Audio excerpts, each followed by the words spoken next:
Hi, everybody.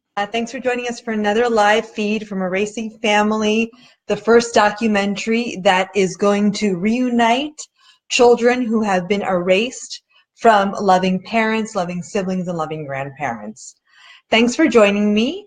And what we're going to talk about today is the power of forgiveness in teaching and showing how you can reunite with your kid by forgiving yourself, and in a lot of cases forgiving your kid, which kind of seems counterintuitive but is a very valuable part of the reunification process, and something that a lot of the kids who we've talked to who have reunited with their erased parents have said has been very important to them. First things first, it's getting to the end of the year. If you haven't already, please make a tax-deductible donation to erasingfamily.org. Get that end of the year tax donation. If you donate $50 or more, your name gets into the credits of the film with dedication to your kids, so they know that you're fighting for them. And we've had a lot of people come on at the associate producer level, which is great. And also because a lot of people have been saying, where can you get such a snazzy shirt? We have created far nicer, more beautiful shirts that you can see on our Facebook that say #ErasedMom, #ErasedDad, and #ErasedFamily with our website, and on the back, documentary reuniting families erased by the divorce courts. Get them. They're only $20 a shirt. So our idea is to have them as an awareness builder. Funds will go to us, but that's not the purpose. The purpose is for everyone to show their support, and we've just been getting so many, oh, I want your shirt. So this shirt is far nicer. It's a black shirt with white lettering. It's super cool, and they will ship as soon as we can sell 25 of each type. And some exciting news, I will be interviewing another reunited mother and daughter. The daughter's 18. I'm going to be doing this over the holidays. And also in the works, a reunited son and daughter in later January, in addition to some very interesting interviews with people who work in the family court system. We are moving towards completing the film, getting the word out there. And this is not just going to be a documentary. It's going to be accompanied by an impact campaign, curriculum for use in schools. So very exciting, because before change can happen, society has to know that erasing a loving parent, grandparent, siblings from a child's life causes them lasting harm. Without this awareness, it's very hard to create legislation. It's very hard to reform the court system. It's very hard to tell schools what's going on, even tell your own family. So we hope that this film can be an important step and a tool for everybody who's doing this great work. So I was talking to my boyfriend today, and I was talking about the power of forgiveness, and he's like, how have you become so wise and so compassionate? And I said, Facebook. And he was like, what do you mean, Facebook? Facebook doesn't help anyone become wise and compassionate. And I said, you know what? People now are posting the most intimate details of their life on Facebook. People are posting about how their ex cheated on them, how they discovered their ex in bed. They're posting text messages, emails, court papers, conversations they've had with family members on Facebook for everybody to see, including me.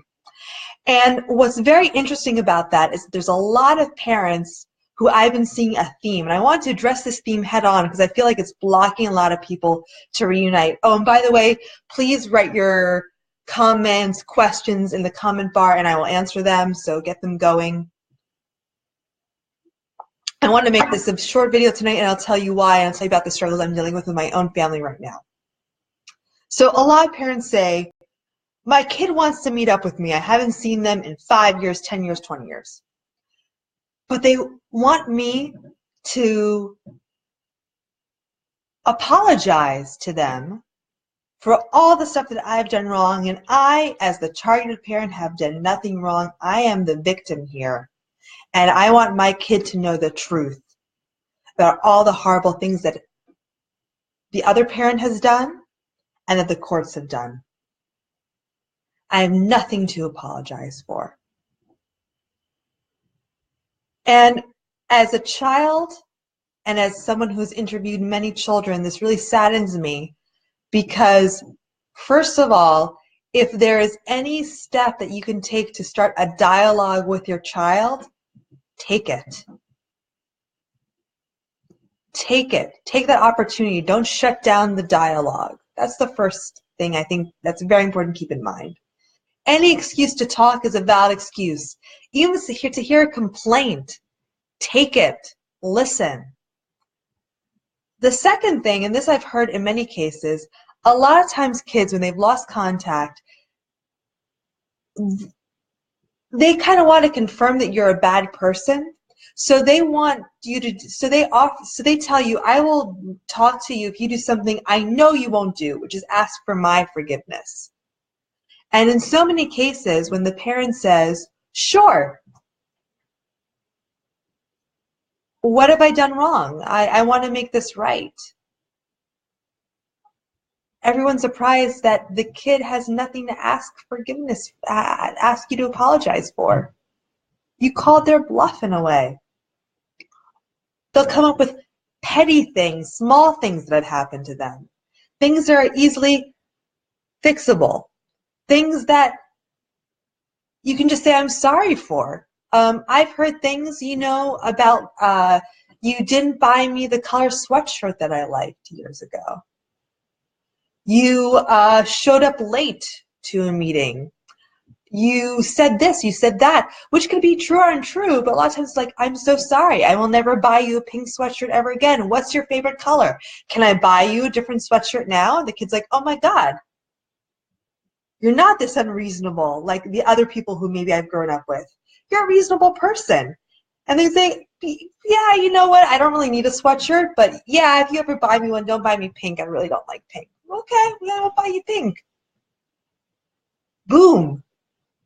That block is removed like that, because it's not, they're not asking in a lot of cases for you to apologize. They are trying to confirm that you are a bad person, that you won't listen, that you're rigid. And when you show that you aren't rigid and willing to talk, falls away.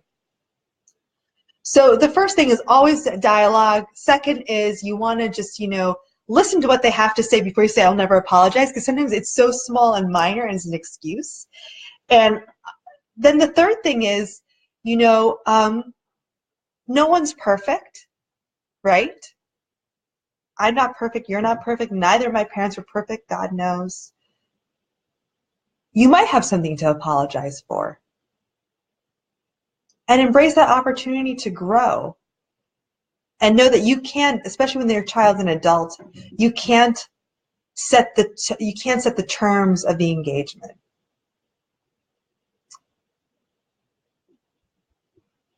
And this, I think, is very important, that you need to meet their child where they're at. And another thing to keep in mind, if you were erased from their lives, you didn't have the chance to raise them, to teach them. So stop blaming them when they're mad at you. Stop blaming them for reacting in an unkind way, because that's the only thing they know. Just like when a 2-year-old throws a tantrum, a good parent says, it's a 2-year-old throwing a tantrum. I won't give the kid what they want necessarily, but I will comfort the child, right? They're not going to say, you're a bad 2-year-old because you're yelling because you want candy. That's not good parenting. And your child, unfortunately, has been emotionally and mentally tortured, maybe for their whole life. They don't know any better. They don't have those people skills. So you can start by showing them compassion and forgiveness, and that gives them a great role model to follow. And so many kids who are for United have said, I met this other parent who I've been told my entire life was a horrible person who didn't care about me, who abandoned me, who hated me, who wished I wasn't born. In some cases, who asked my mom for abortion, or, you know, crazy stuff. But this person loves me. And that's what attracts them to this person, this love and compassion.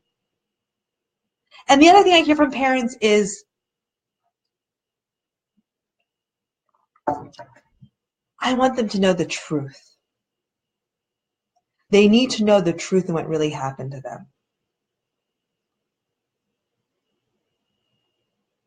The truth is such a nebulous concept, and often looking back, everybody has their own version of truth. And I am right now talking to a man whose story I know very well. He's the inspiration for the Erasing Dad film. He's recently reunited with his daughter after, I think it was 14 years, no contact, not even seeing her social media profile. And first of all, she always wears glasses. They meet, she stops wearing glasses because she can see, right? Literally, people are very literal. But more importantly than that, he's asked her what she thinks of him, and she will still parrot back exactly what she's been taught to say. That he is no good, that he is violent, that he kidnapped her, all this stuff. But he doesn't say you're wrong. He's showing her love. He's showing her the love that his entire family has for her. And she keeps on coming back and spending more time with family and saying, let's go on a trip and meet the extended family. This is great. And her words don't mimic her actions yet. And that's okay. And he hasn't sat her down, and trust me, this guy, if you want proof of how he was mistreated by the justice system, legal work, this guy was in jail. I mean, he doesn't say, I suffered for you because I was in jail. You should thank me for fighting for you. No, he says, it's great to see you. What are you into? And I think that lesson right there is you never know when your kid's going to reach out to you, and that in a lot of ways is out of your control. That's why we're making the Erasing Family documentary, to inspire more kids to reunite, to reach out, to take that phone call. But what we can't do is that when they call you up, or in the case of this dad who just reunited, you know what the daughter did? She sued him. She sent him, I'm blanking on the word now, but like the legal she served him papers. You know why? Because she was told by her psychiatrist, go talk to your dad. And she was so scared of her dad, she goes, you know what? If I have to do forced mediation, there's going to be 2 lawyers and a mediator there, cameras. Nothing bad can happen to me. Get down. They get to the meeting. As soon as they walk in the room, they hug, give each other a kiss on the cheek, which is how they do it in their culture. They sit down. They begin talking. About an hour in, the dad goes, so what's this about that you want money from me? And she goes, yeah, well, he goes, how much? Really? You'll help me? Yeah, well, if it's reasonable, well, $200 a month. It was an excuse. It was an excuse to talk, and now they're talking. And he was like, it's inappropriate to sue people. I want an apology because you don't sue your family members. It's like, it's great, we're talking. And he was ecstatic. He was like, I'm so happy. My daughter sued me. I'm going to have to see her in person in the first mediation. Happiest day. I've been waiting for this day for 13 years. And this guy has been through the ringer, has been persecuted, publicly humiliated. He has a Google problem, everything you can think of. But the truth will come out when you want. And when I first started doing this, I was actually thinking of doing a fiction film. And the end scene is that the daughter, based on this guy's story, finds out what happened to her, reads the court papers, and gets so upset. She goes and she confronts the judge. You know what? That doesn't happen. That's not how kids reunite, by learning the truth. They reunite by seeing that there's love, that they need support. So many kids have told me that they were in a crisis and they didn't know who to call, and they don't even know where their erased parent is, so they have to find them on Facebook and call people. But in that moment of crisis, I need money. I need help. I talked to one parent who says they're about to put her into gay conversion therapy. She's like, who can I call? My dad. I don't know how to call him, but I need to find him. And she's like, can you Western Union me $300 because I need to escape? She was 18. He goes, yeah, sure. So these are some of the things that, just to keep in mind. Keep that dialogue going, and you can't make demands. This doesn't mean to be a pushover. Like, this guy who reunited with his daughter, what he didn't do is write over the deed to his house, turn over all of his credit cards, open up his bank account to her, make her a co-signer and say, take my money. He listened to her and put limits, which was, okay, yeah, I can give you $200 a month. That's reasonable. Sure. I can put you as an extension of my credit card with, a limit. Of course, I'm your dad. I want to help. Great. You need more help? Let's talk, So, and that's different too. You don't have to be a pushover to be loving and understanding. And often when you're dealing with a kid who has suffered from all these years, you're dealing with someone who's almost like an addict who doesn't know any better. And with an addict, you can put limits on them. You can say, you can't do drugs in my house. You can't come over high. I'm not going to give you more money. but you have to understand that the person's sick and doesn't know any better, and they need help and they need understanding, they need engagement, but they don't need to be pushed away. And another thing that came up is a woman said, and I think she's in the chat right now, my son doesn't want me to come to his birthday because he says I always cause drama. And I don't. And if I say that I cause drama and admit it, then I'm admitting that, the lies that the ex told me, told him, blah, blah, blah. Look at it another way. I'm so sorry that I caused you drama. What can I do to not cause drama in the future? How about now that you're an older teen, instead of picking you up at home, maybe we can meet at a neutral location. Maybe you can take your own public transportation there. And then you can listen and you can say yes or no. You don't have to do everything that the kid says, which I think is very interesting too. You can listen to a complaint but not say yes, but you're opening the dialogue. So, I don't want you to ever see you again. Well, I can't do that. I'm your parent. But how can I make it less stressful? And obviously, they're under a lot of stress. Maybe they say, well, can we meet up for lunch, after I get off from school? Okay, yeah, let's start there. Let's do a little piece here and there, because these kids are under so much duress to not have contact with you, and they're taking such a risk. Make it easy for them. And if they say, I need you to apologize for everything wrong, sure, what did I do wrong? And I say this because, interestingly enough, this is where I need some help and some therapy and some love and compassion. Because I'm having some issues with my family. So my dad, he recently forgot my birthday. And it made me so upset. Even though it's just a day, I was turning 37. I'm old. It shouldn't matter, right? But he forgot my birthday, and I was crying all day long. And he calls me the next day, and I said, I was very upset that you forgot my birthday. And instead of saying, I'm sorry, I forgot your birthday. I know I should have remembered. I guess it was important to you. So sorry, but I still love you, and I'm going to make it up to you. He said, well, we're going to celebrate another day anyway. Aren't you being a little unreasonable? Aren't you a little over-emotional? Which, of course, made me more upset, more emotional. And then I didn't want to see him on the day that he had planned for me. And now looking back, and I admit even the moment, I'm like, this is totally immature. But and I have to learn to meet my dad where he's at. That's the work I have to do. But if he just said, I'm so sorry. Yeah, I should have at least texted you happy birthday. I'm sorry. And to make it worse, people who don't know me remembered. So it was like all these people who don't know me remember, but you didn't. I was like,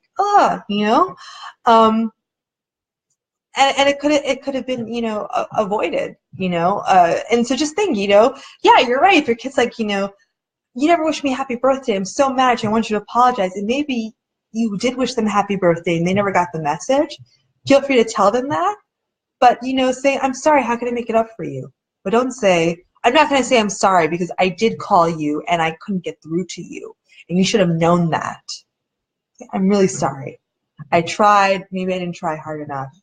And I remember this great book that I read about adult reunifications. And one of the pieces of advice was, as a parent, never to say, I tried my hardest, because what is a kid going to say?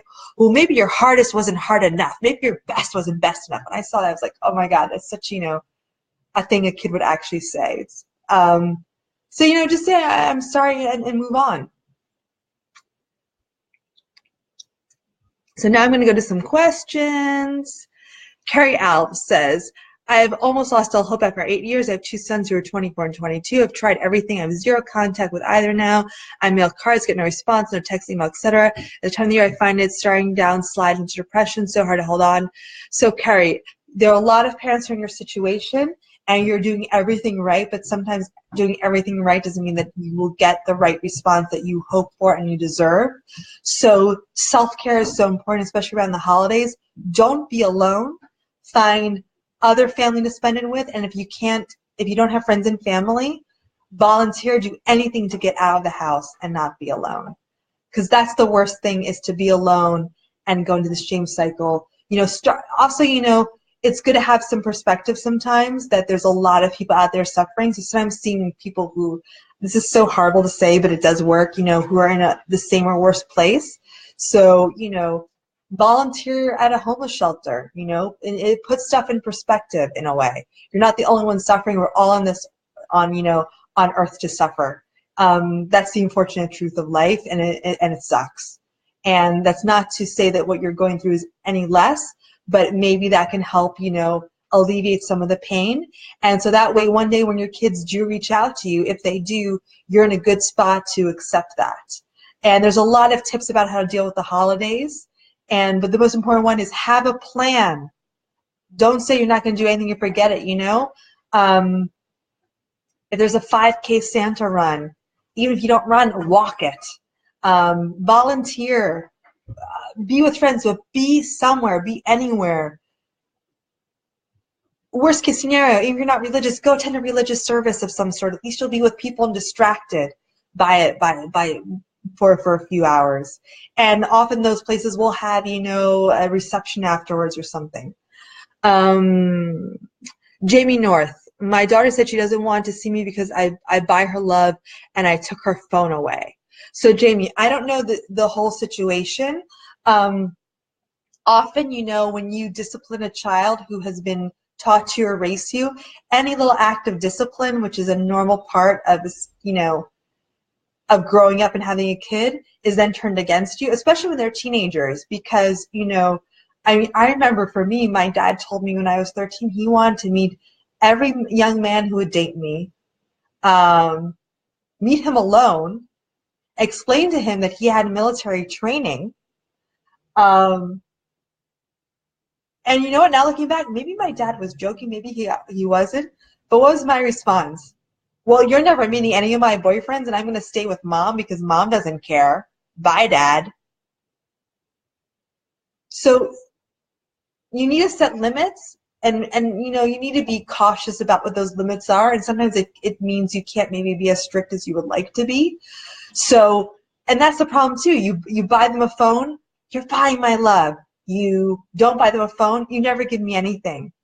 So it's important to be as neutral as possible. Try to listen and find some common ground, but know that they're being really turned against you. And sometimes the best is to wait it out with love and compassion.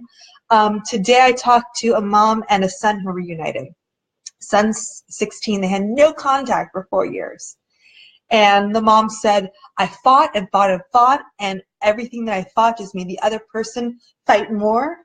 And finally, when I stopped fighting, my child didn't represent a prize to the other parent, and they turned on the child saw them for who they truly were, and then I was able to get them back. And that's a horrible way to think about it. It's definitely not ideal, but you know,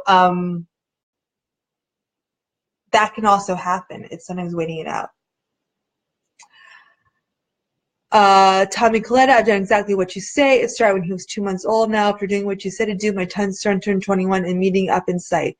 There is no correct answer, especially when one parent is looked like the greatest person alive. I have 7 stents in my heart, holding on, not having my only son to love freely. That is so hard, Tommy. I feel for you. And if what I understand, he's 21, he still won't meet from you. And this is what's so important, and this is so sad. You might do everything right, and that day may never come because it's out of your hands. But by being a healthier person, a stronger person, by finding some other joy, look at our self-care episode. You will be able to take care of yourself, find joy in your life, not get stuck in the sadness, and then be ready if the kid does come back to you one day. I have heard stories of people reuniting at 60 years old, at 45 years old. It can take time. But what they all have in common is that when they did reach out, and often it was for some silly coincidence. You know, one guy who was 45 and he reunited with his mom said he was at a funeral, and a common acquaintance of the mom wasn't at the funeral, came over and said, hey, your mom always talks about you. She'd love to see you. Here's her number. And he was like, really? She wants to see me? Yeah.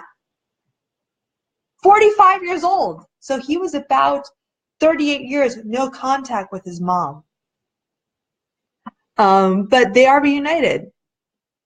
Kerry Alves, also, do you think more girls versus boys reunite with the race parents? It seems most of the stories of girls reuniting.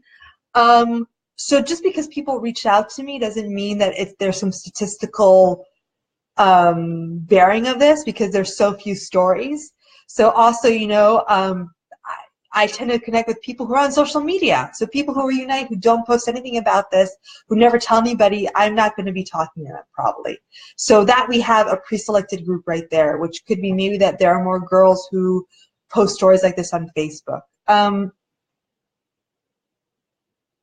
I think our society, unfortunately, lets girls be more in touch with their feelings. They're probably more likely to seek help, to go to therapy. I'm in a meditation group at work. We're half men, half women at work, or maybe even more men. Everyone in the group is mostly female, even though the group is open to everybody. So unfortunately, our society tells men just to shut up and suck it up. And they're less likely to seek help, which has a lot of negative consequences, obviously. So that could be part of it, that, you know, if you're in therapy, have a good therapist, then this could be the catalyst for you to seek reconnection. John Stewart, I've been raised for 27 years. No amount of talking or forgiving can ever bring back that time. When you get mail return, no such person at this address, but it's open. So John, that's horrible. 27 years, that's a lifetime. I feel for you, and you're right, there is no magic solution. I want to say that right now. I'm not giving people a magic solution to solve this. What I'm trying to give you is what I've been hearing from the people who have reunited, some advice. And this does not, you know, please talk with a therapist, please go to counseling, please be in support groups, please get coaching, please do all those things and read books. Everything that I'm saying is advice that any coach therapist would agree with, and they can take the seat from the next level to you. Regina Marie, I've heard this story. She did it to feel safe to meet him. D&D, there needs to be a movement. The court's a narcissistic psychopath. Dad is trying to erase me. Dad's at a best friends with Gal. Gal is guardian ad litem, or the kid's lawyer. Because in our last video, we talked about how to tell your story without technical language. Judge is old, still he can't take a stay awake, broken system. So this is important. Apologizing to your kid is not saying that the system works. It's not saying it's all my fault. It is a tool, it is a strategy to get the dialogue with your kid going. And what you do in your private life is very different from what your public advocacy. So the problem here is the system that allows this to happen, that ferments this happen, the money that's involved. That's the problem. That needs to be changed and reformed. But when you're talking to your kid, they don't need a lecture about the corrupt legal system. They need to see that you love them. And I hope that's very clear. I'm not saying blame yourself, you're the one to blame. This is a strategy to start reuniting with your kid. And, you know, like, here's another example that we've all done. You know, we've all heard, this is almost a cliche joke. Man walks home to his wife. Wife says, I'm so mad at you. Why? Said the guy. You didn't wipe off the countertops like you said you would. What should he do in that situation? We all know. He should say, I'm so sorry. He shouldn't say, well, you know, blah, blah. He should say, I'm sorry. Move on. Otherwise, you're going to get stuck in this feedback loop. So we know this in a lot of other situations. And sometimes moving on in a relationship it's about a strategy. And the kid says, I want you to apologize for never being at my birthday parties, instead of saying, well, that's because I wasn't allowed to be at your birthday parties. You should know that. Saying, I'm so sorry. It must have been really hard for you, you know, and it was hard for me too because I wanted to be there and I couldn't. But I'm so sorry. How can I make it up to you?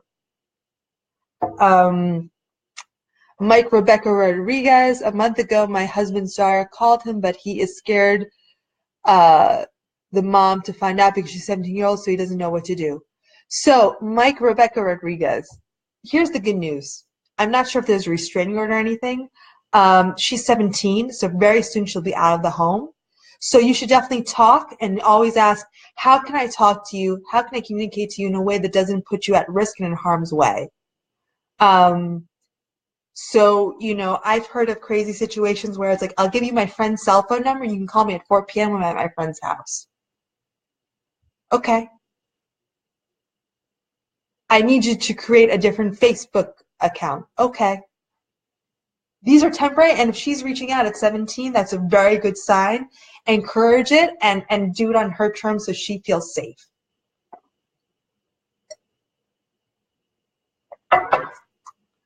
Carry outs. I asked repeatedly what I did wrong, and the response I get was, you know. I would say I did not. Please tell me. They refuse.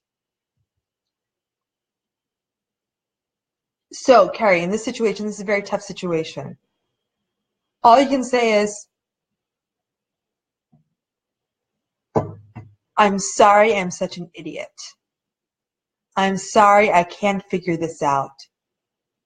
But I'm lucky that I raised children who are so intelligent.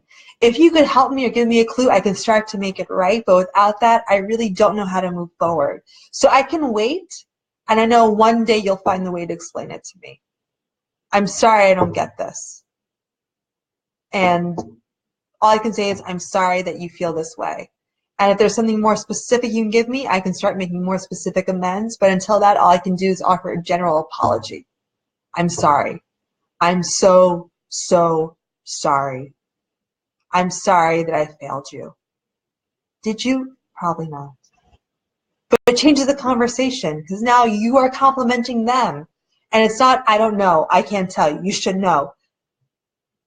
Walk away from the conflict. Sometimes it's very powerful to say, you're right, you win. You're smarter than me. You hold all the cards.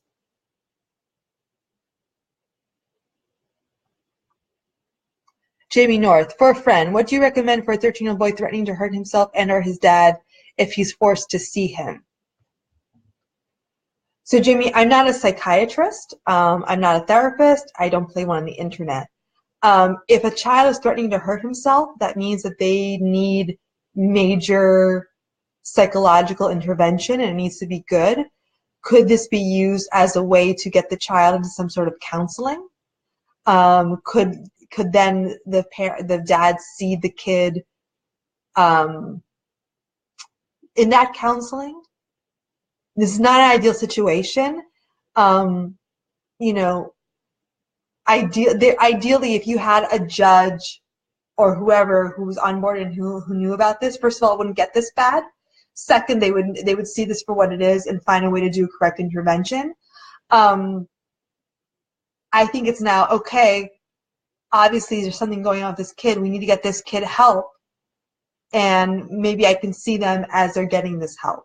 That's the best I can offer you right now. But that you need specialized care, because that is a suicidal 13-year-old. And they can say, if they're threatening to kill themselves over seeing me, are they threatening to kill themselves over doing other things? This child needs an evaluation and needs serious medical attention ASAP. Darla, Victoria Trowbridge, I get my kids for the first Christmas in 3 years. Stay strong, don't give up. Congratulations, Darla. Make it a wonderful Christmas. Just a tip, you know, a lot of parents, they see their kids and they get so excited they share it on Facebook. Ask the kid first if they're okay with you sharing this on social media. Yes, do it, but if not, you know, respect them. Laura Carnago Felgate. The prize example is exactly what goes on with my ex. I've stopped fighting him as well about the kids and just staying in my own lane. I'm tired of this popularity contest. These are kids, not prizes. Great advice, Laura. These are kids, not prizes. And sometimes stepping back, it may seem like you're giving up, but it's kind of like you're just shifting the focus, because, you know, and this is, every case is different, but a lot of times by stepping back, letting the kids know that you're there for them, you're waiting for them on their own terms. Because often, you know, if the other says, you know, oh, I have something you want, you can't get it. It's like when they take your hat away, and you're like, fine, keep the hat. And the hat's not that interesting. Tony Knight, unfortunately, uniting isn't what we think it will be or should be. True. We don't get to we don't get to decide how these things go down. Jodie, Maya, what do you suggest for talking with teen girls? I feel that our conversations are just not real. It's like something she must do. Okay. Gonna drop a truth bomb on y'all. Teenagers are incredibly difficult, even if they're not going through a messy divorce. I even had one person who does reunification therapy who told me some great advice, who tells parents, you think your kids don't want to talk to you on the phone? Well, I got some news for you. Kids don't want to talk to any parent on the phone anymore. They don't talk on phones. They don't know how. They text message now.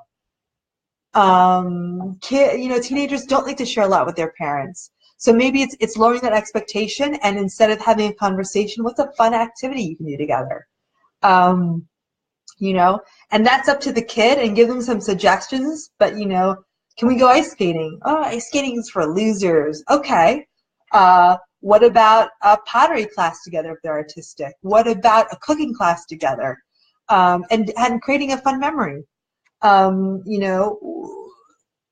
What do they like? I like playing video games. Okay, can you teach me? And then hint, go on YouTube and learn how to play the video game and have a fun activity that you do together. And you're not going to have those deep conversations because that's not what teenagers are. They want to have their own life and they don't want to be involved with their parents. And that's, sometimes I think it's going to take a step back and be like, teenagers and young adults are hard and difficult, regardless of what's going on. They can be little bitches and little assholes sometimes, right? And anyone who's a parent out there who has been a teenager and can think back and be like, yeah, teenagers, they can be kind of, crappy at times. I was talking to a dad who did not go through this, and he was like, my daughter rolled her eyes at me for 10 years between the age of like 8 and 18, and that was painful. And he was, and sometimes you get one that's like that. So what's a fun activity you can do together? Stop trying for the deep conversations, let's have some fun, and find some fun. I think things that you do together that are low stakes are fun. Cooking, that's because I like to cook. Some sport that's not competitive. Finding what your child likes. I know a lot of parents who meet up to play video games, and you can do it online now. But again, find out how to play the video game so you're not some horrible, video game player, because that sucks. But also it can be fun because the kid gets to beat you. Okay. Charlie Ron, 8 years no contact from my 3. Like so many others, if I smile, I feel guilty. I feel like it can't have any good without feeling guilty. I hear small bits because my older does try to communicate with my sister, and I try to be proud that I can't have that relationship. So Charlie, please see our first video, our second video on self-care. Take care of yourself, and don't feel guilty about smiling, because that smile is what, when your kids do reach out to you and they have that moment, they're going to be attracted to your joy, your love, and your smile. And it's okay. Don't feel guilty about being happy. People go through tragedy all the time. It's not just erased parents. It's people who have lost a child to death. It's people who've gone through war. There are people who are refugees right now in the world. There are people who are suffering genocides as we speak. There are people who are suffering sexual abuse. There are people who are in prison. You're not the only one suffering. And, think about it. Think about if someone was horribly, raped. And then a year later, they managed to smile and find joy. Would you say, no, remember the sexual assault for the rest of your life? You'd be great. You're healing. Allow yourself to heal. Give yourself permission. And even from external force, I and everyone who's watching this video gives you permission to heal yourself and to have some joy in your life, because when your kids do reach out to you one day, they'll be attracted to that joy. Regina Marie Delvin, it's so sad this time you're supposed to be about caring and family, and it's hard to stay positive for my 2 younger children and always ask for their sisters and brothers. This is really hard. Find an age-appropriate way. You don't have to explain everything to them. Keep it happy and say, well, maybe let's make a Christmas card, and hopefully Santa will get it to them this year. If they're very little, I don't really like lying, but it can be also to say, they send their love, but they're away on a trip. I'm not sure. No, maybe don't do that. But it's very hard, but just say I'm doing all I can. And when you're older, you can always say, when you're older, I'll explain it to you. And a lot of times kids are happy with that. When you're older, when you're 18, I'll explain everything that happened to you about why it's so hard to see them. But right now, just know that they love you, but they can't see you, and I'm doing everything I can to change that.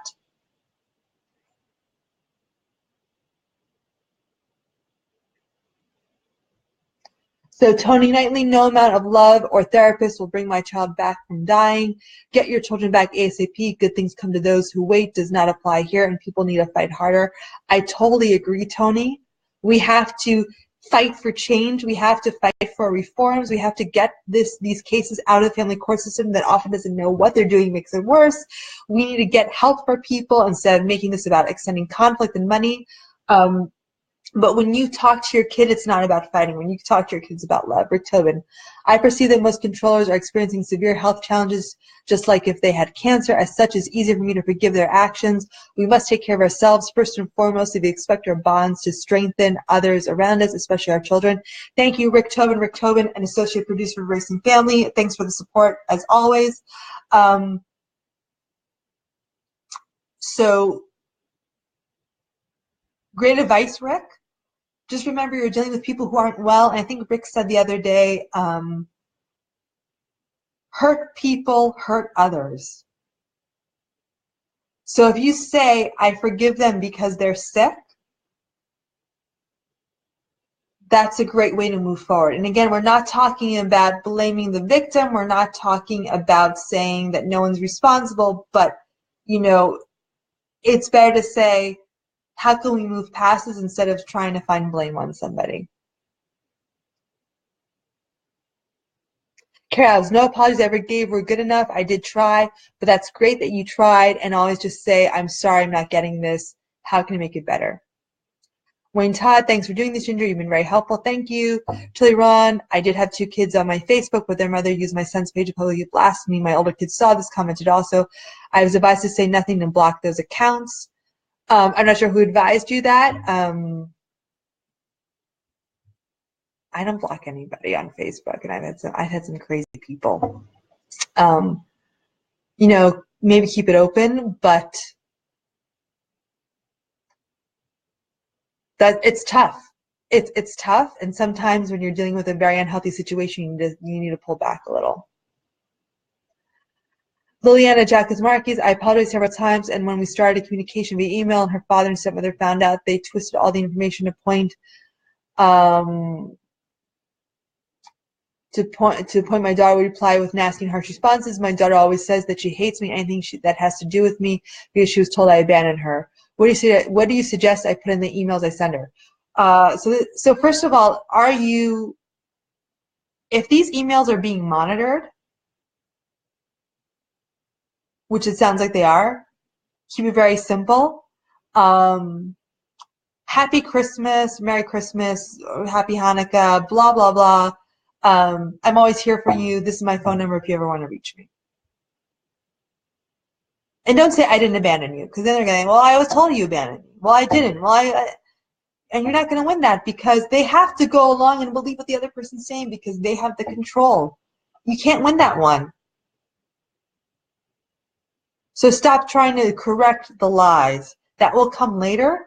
Just show them that you're always there for them. They say you abandoned me. You know, you can say, I'm sorry that you think that. That must really be painful. I hope one day I can make it up to you. You're not saying I abandoned you. You're just saying, I acknowledge your pain. Everyone remember Bill Clinton, I feel your pain? That was a great political strategy. He really didn't do anything, but he could just say to people, I feel your pain. And people go, he feels my pain. I feel your pain. I feel your pain.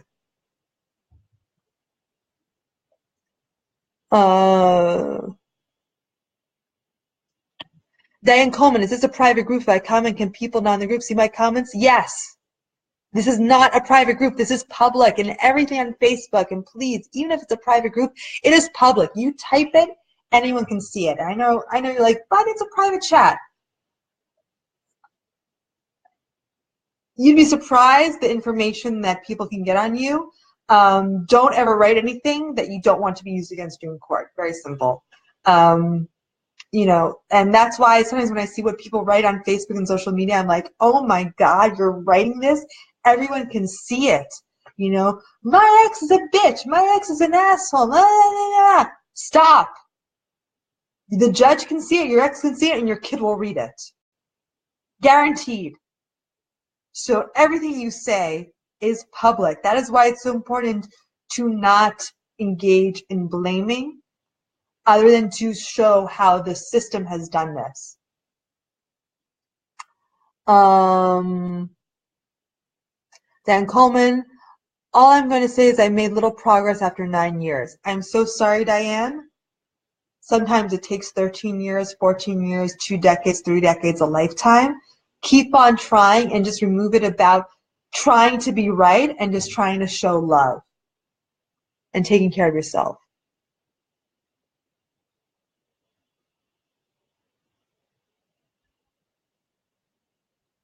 Brad Harris, how do we heal over having no contact for 3 years with our kids, or if our children were so young that they were stolen, they don't even know you exist? So Brad, I interviewed a girl who saw her dad when she was 10 months old and then reunited at 18. And when the dad found her on Facebook, someone else found her, and his friend goes, "Is this your daughter?" And he goes, "I honestly don't know. It's been 18 years. I saw her when she was a baby." And they're not living together. There can be hope. It doesn't always happen, but things can happen. So give yourself permission to be happy and to heal. Tony Knightley, John, I've already reconnected with my oldest child. Never thought I would come back and steal and then find out she's dying from AIDS. So I know life must stay positive, but it's hard. She's dedicated herself this time to alienate herself from us. I'm still very positive. It's just that people should be prepared for the child to have some issues when they come back and fight harder. It's so true. So the story I was telling earlier about the man who reunited with his daughter, she's on antidepressants and antipsychotics. These children can be very broken, and just acknowledge that when you're talking to them that these kids have issues to work through, and that's why you need to show them love and compassion and meet them where they're at and make it easy for them. So I think we had 42 comments. I'm done. Again, please make an end-of-year gift to erasingfamily.org. It's tax deductible. This will enable us to keep our work going. Also, to interview all of these reunited families, we're in the need of miles. So that means if you have airline miles, this is a great donation, because as a tax write-off, you get to write off the value of the ticket, not the miles. So if you have some miles that were gifted to you lying around, contact us. We can even buy the tickets before the end of the year. We can also buy a t-shirt. And also one more event on January 10th, we're asking everybody who feels safe doing it to hold up the erase, hashtag erase sign in their profile pic. Joe, policing, patience, community, things I've lacked but have had to develop are working. I've had to learn to just listen, give support. My daughter, now 21, calls me 3 or 4 times a week. My son, now 25, we'll talk every week or two and get together during birthdays and holidays. Joe, that's great. Patience, humility, things I've lacked but I've had to develop. What someone said to me is that whenever life gives you a horrible situation, life will, ask what is life trying to teach me? I'm saying this right now with my own family. It's not easy. Right before I did this, I spent an hour in bed crying because I just had a very horrible interaction with my sister. And, you know, my boyfriend was there and he's like, "You handled it very well." I was like, "That's great," because I feel like shit right now. And this, compared to what you guys are going through, is the 10%, and this is hard. So, you know, but I'm trying to be like, okay, this is my life is trying to teach me I can't help everybody. I can't save everybody. And seeing my sister do things that, you know, she could be doing better for herself and healthier, and there's no way that I can convince her otherwise. It's very painful, and it's hard, and it's emotionally draining to talk with somebody, you know, who will just listen to somebody feed falsehoods about you. And then you're like, why do they choose this person over me, who loves and wants the best for them? It's a knife in the heart. And all you can do is look at it as a lesson and a way to heal and see, you know, why is the universe trying to give you this right now?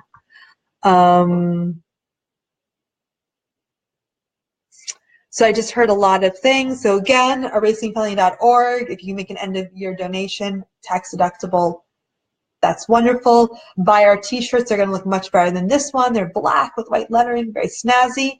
And you know, and just stay strong. Next week, we might not be able to do this because I'll be filming, but you can watch this video on Facebook, share it with anybody, and all of our past videos are also on Facebook. And if you're wondering how to get through the holidays, look up our video on self-care. Thank you so much for joining. I hope you all have a wonderful holiday, and give yourself permission to enjoy it a little. And if you can't, stay occupied, have a plan, get out of the house. Even if it's around strangers, don't be alone. Volunteer, do something, give yourself an excuse. It's okay to be happy. Thanks. Bye.